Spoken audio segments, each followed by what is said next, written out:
$1,200 million, or it's not $300 million. The problem with DRI, or iron carbide, as far as the iron ore range is concerned, is both of them use about 12 million to 13 million BTU to make a ton of finally reduced material.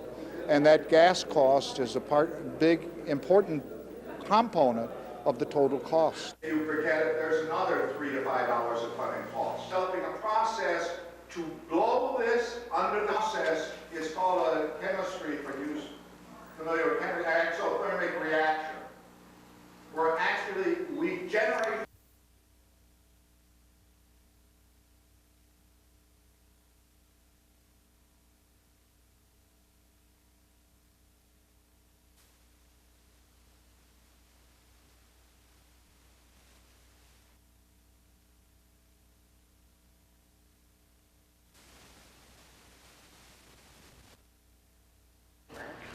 you want to see our arrest blotter? That's up to you. I have pictures of the tool. If you want that, Deb used it. Through our homeowner's insurance, the insurance. In fact, I just received another call to call another individual back. So we are generating a lot of interest with the reward and the arrest of the two individuals that are suspects.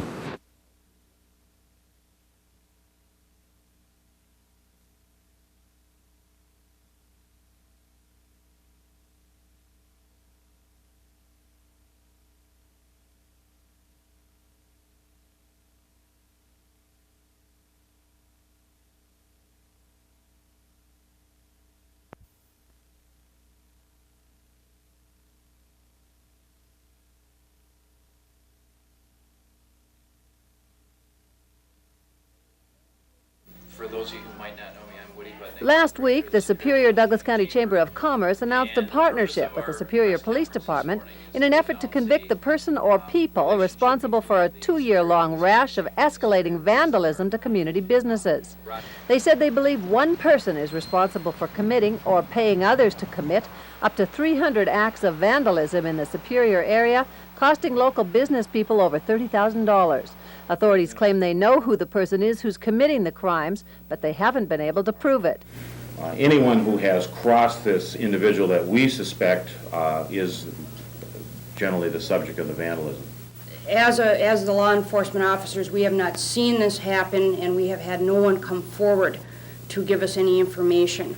You know, as in any crime, we have to have some type of a proof in order to, you know, arrest and convict somebody. That's where the problem's coming in. No one's talking. Superior authorities have told Channel 6 they blame Sam Sekala for all this, and they hope some of the charges finally brought against him will stick. His hearing drew dozens of people who say they have been damaged in some way by Sam Sekala. They threw a Molotov cocktail at my fence, they blew out my tire on my Porsche, and last night they poisoned my dog, killed him. Business owners and neighbors hope these charges will stick and say they intend to be in the courtroom every time they know he'll be before a judge. Sekala will be back in court on March 30th on charges of felony possession of a firearm and criminal damage to property. The residents say they'll be there and hope their strength in numbers will keep them safe. In Superior, Barbara Riles, News 6. Complaints, I'm assuming these are the same.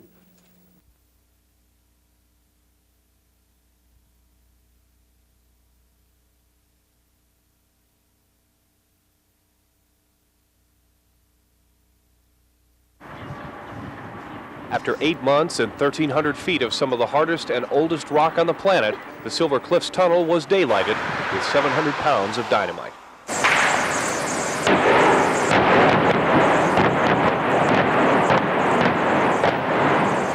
Tunnel builders say heating the tunnel through the winter was more challenging than breaking through the rock, and although the blast marks the end of one phase of the project, gained 12 feet at a time, the builders say it's all in a day's work.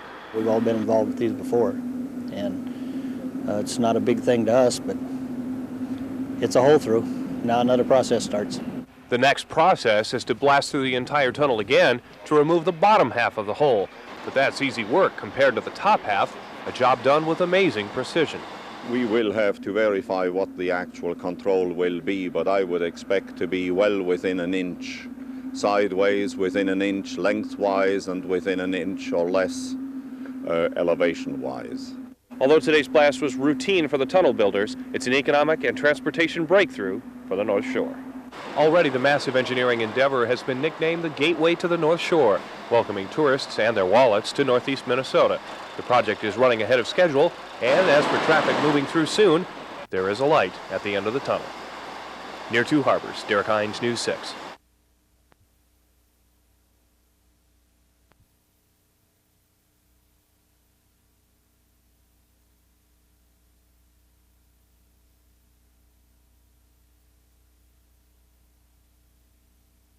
Already operates a plant in Jackson, Ohio, considered the chief contender.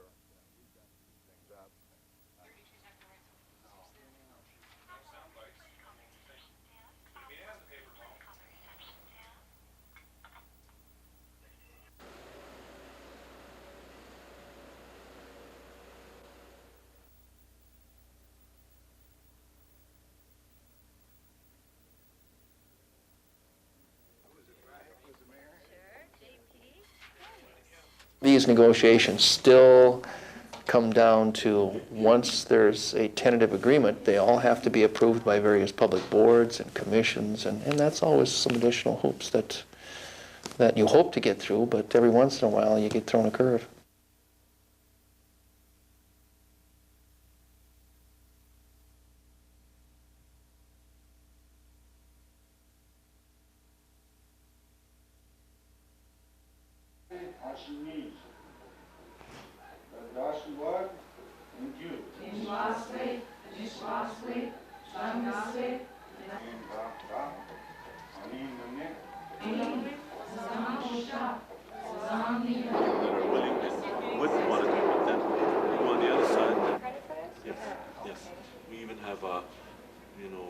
Society has to approach us and take these American Indian Studies courses and learn about our language. That is the best way to learn on how we see the universe.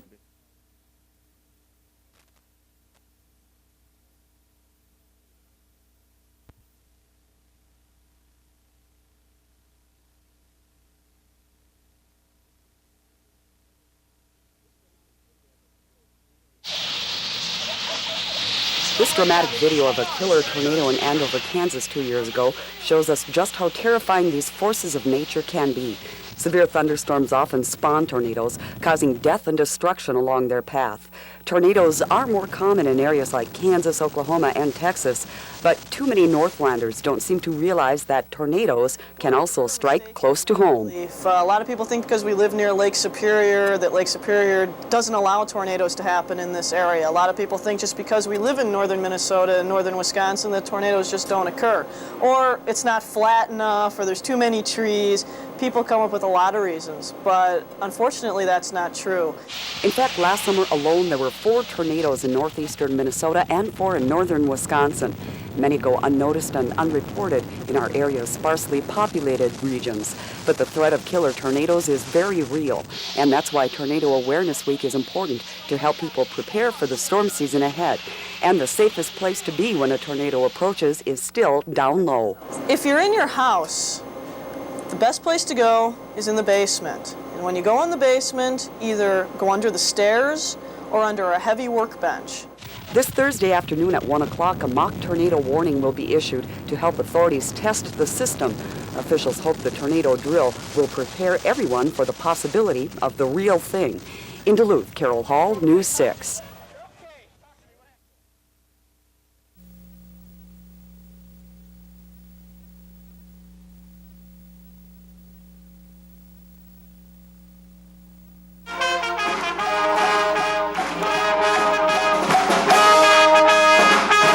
Bands made up of Superior students entertained the crowd at the Barker's Island Inn and whipped up the pride of Superior parents and others concerned. The rally was designed to encourage those in attendance to go out and spend the next 6 days spreading the word about the importance of passing the referendum. We need better schools, we need more programming, we need just an improvement in the district all around.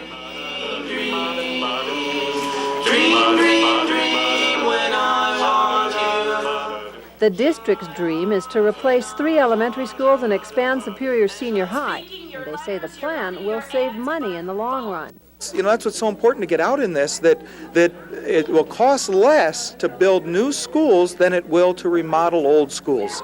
The message throughout the rally was that the effort to improve schools is all for the children, thus for the future. And the kids are helping to spread the word. We just need new schools because Lincoln's falling apart. In a poll about a month ago, a small majority of Superior residents said they would not support the referendum, but there was a significant undecided population. Supporters at the rally say they believe the tide has turned and they now have majority support. The day of decision is April 6th. In Superior, Barbara Riles, News 6.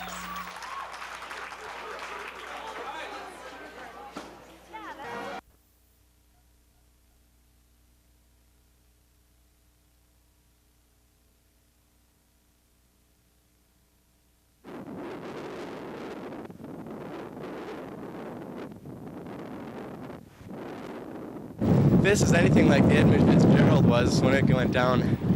Well, it's powerful, just powerful.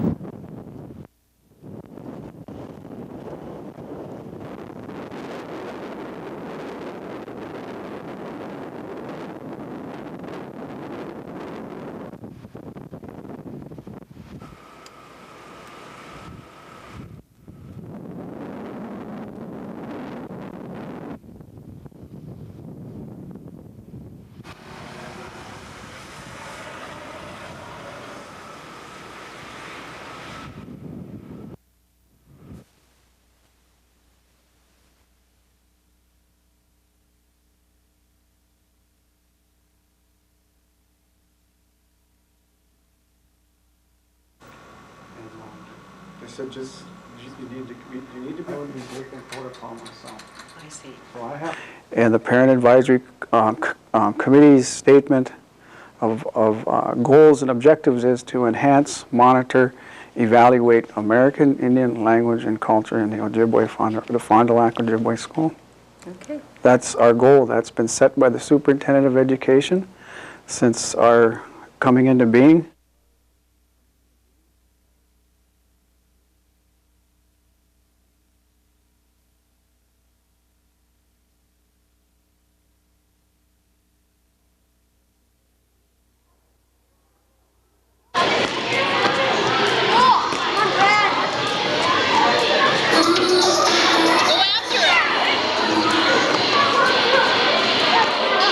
Learn teamwork. They learn how important the exercise is in their lives. We want it to be a long life situation for them.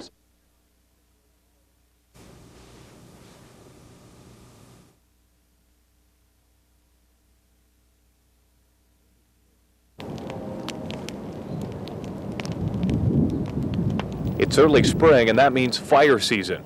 Firefighters are on the lookout for smoldering spots in open areas. This fire in Duluth's West End was easy to control. The brooms are used to stop the fire at its edge, but it could flare up again, and that keeps fire crews busy, perhaps too busy.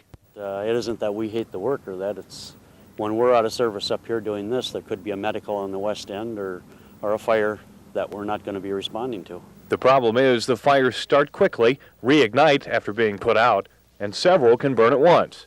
When the wind is blowing and the grass hasn't had a chance to green up, a little fire can become a big problem.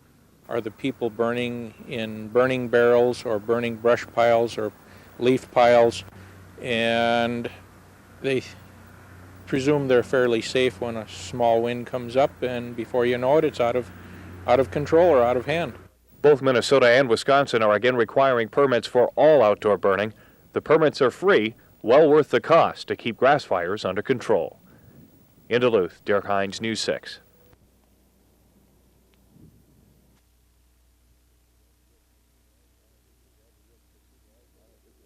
Never.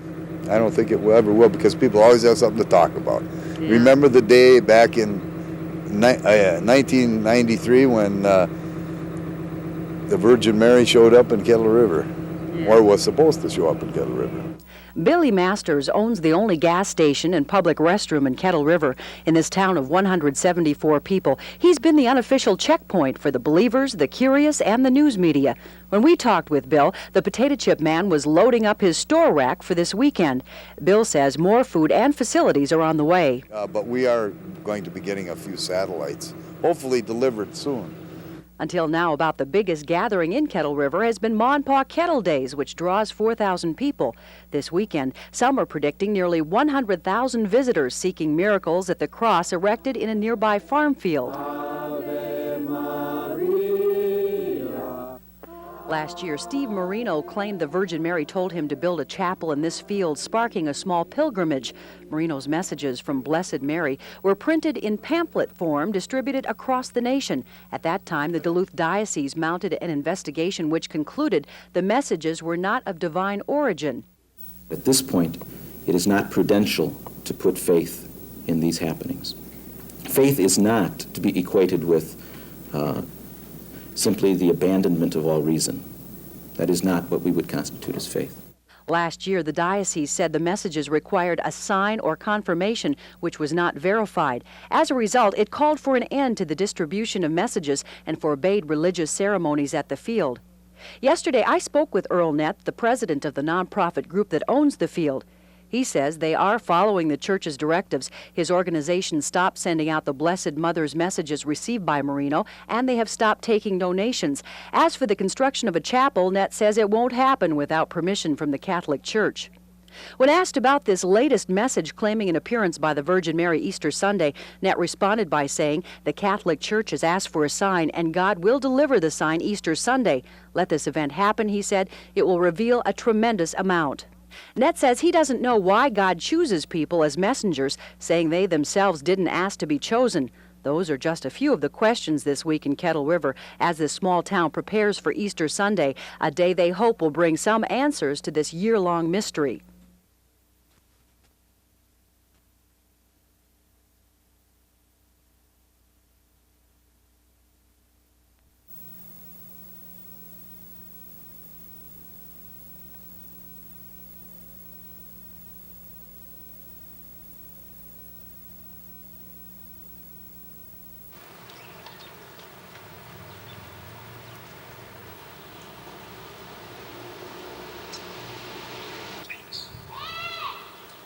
I don't know, Tara. I don't know that detail.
Kim from the TV station. Hi, kids. Hi, good. That's great. What's that hat? What's that? Your daddy and... Oh, wait. Talking to somebody? Are we interrupting something? No. No? Girl when she meets somebody. Okay. Hi. Hi, how are you, little girl? It's a little town. Isn't it? Yeah. What do you want for Easter from the Easter Bunny? What do I? Nice to meet you, Stu. Nice to meet you. What do you get? Oh, wait.